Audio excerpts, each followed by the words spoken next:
Thank you, Mr. Chairman. I just wanted to point out that the underlying bill already reduces the SBE account by $56.9 million and down to $200, and then this amendment would reduce it further.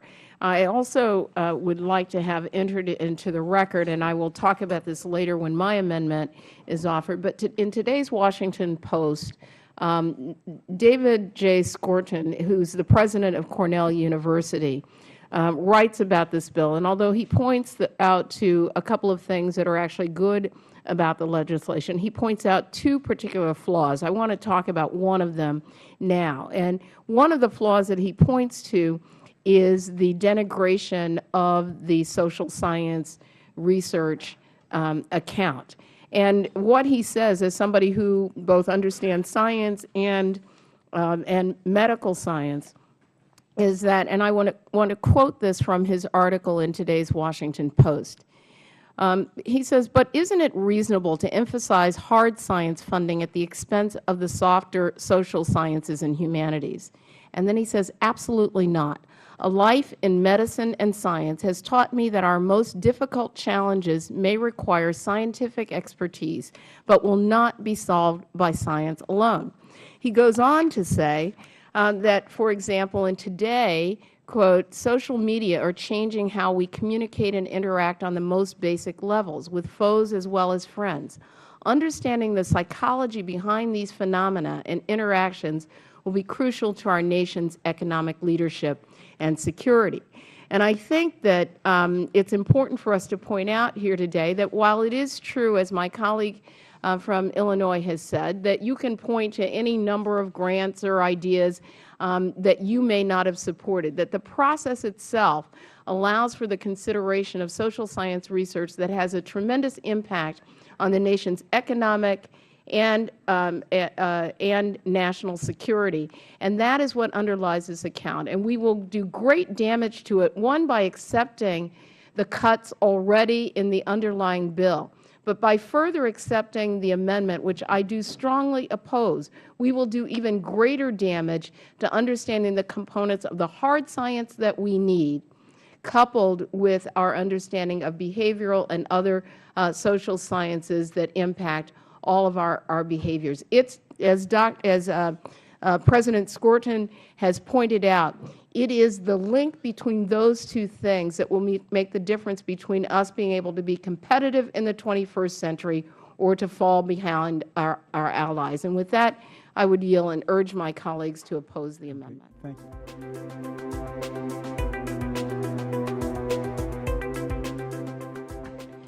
you. Thank you, Mr. Chairman. As we speak. My amendment would strike Section 106 from the amendment in the nature of a substitute. Section 106, entitled Greater Accountability in Federal Funding for Research, is the legacy remnant of the High Quality Research Act. That piece of legislation was criticized by just about every conceivable scientific organization in America. Section 106, while somewhat less egregious than its predecessor, is nonetheless no more popular with the scientific community. These provisions have rightfully been characterized as needless meddling with NSF's peer review process. Now, I always believe that organizations should strive to strengthen their processes, and the NSF is no different.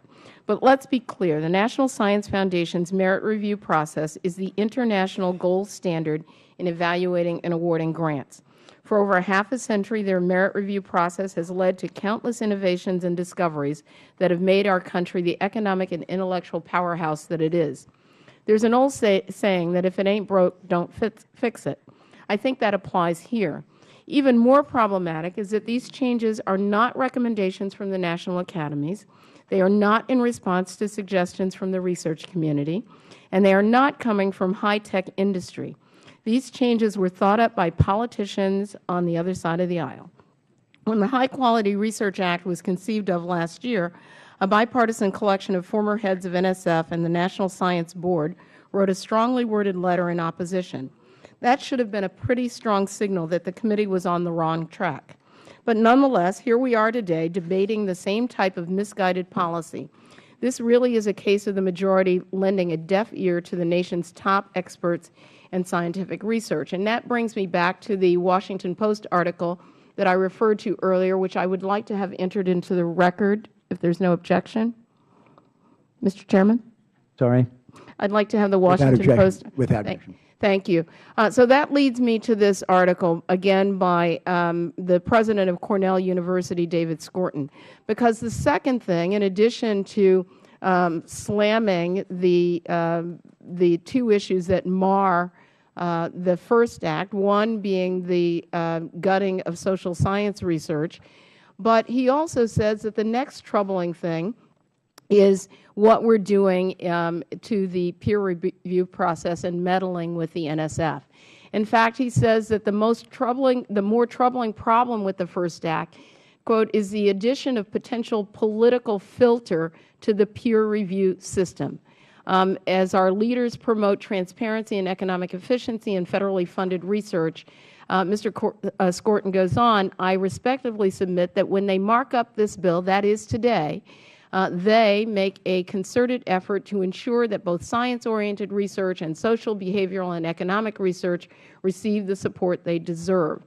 And so I want to say that what the committee is doing here assumes that Congress can do a better job of deciding what scientific research to fund than the top scientists and engineers in our country, and that is very misguided. I don't even know the education background of the members of this committee, but I bet you there are an awful lot of members of this science committee that haven't taken a science class since high school. And so it really has no place in a bill that purports to encourage innovative scientific research. The choice to me, Mr. Chairman, is pretty clear. If you want to stand with our nation's top scientists and you want to support another 60 years of successful research by the National Science Foundation, then you must vote for my amendment. And lastly, Mr. Chairman, I want to highlight some differences between the bill that we're marking up today and what we did in 2010 with America Competes. In that legislation in 2010, there are a list of endorsements, 18 pages of endorsements with organizations from universities to companies all across this country supporting what we did. 4 university associations, 13 business associations, 26 scientific and professional societies, 37 additional associations, 576 private companies, 96 major colleges or universities. But in this bill today, and by meddling with this peer review process, what we have is really a destruction of our research capacity.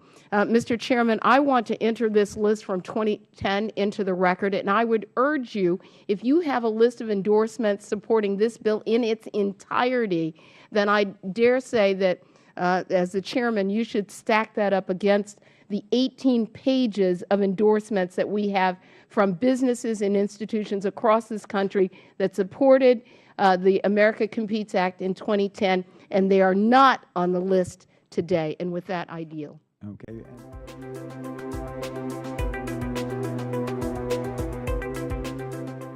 I rise in support of the gentlelady's amendment, and just want to point out for the record that most science and math educators recognize that art and music are in fact, and it's not a guesswork, but they are in fact math and science, counting notes, doing things like figuring out proportions for graphic arts, for things like ceramic arts. Art and music are, in fact, science and math. And with that, I yield the balance of my time to the gentlelady from Oregon.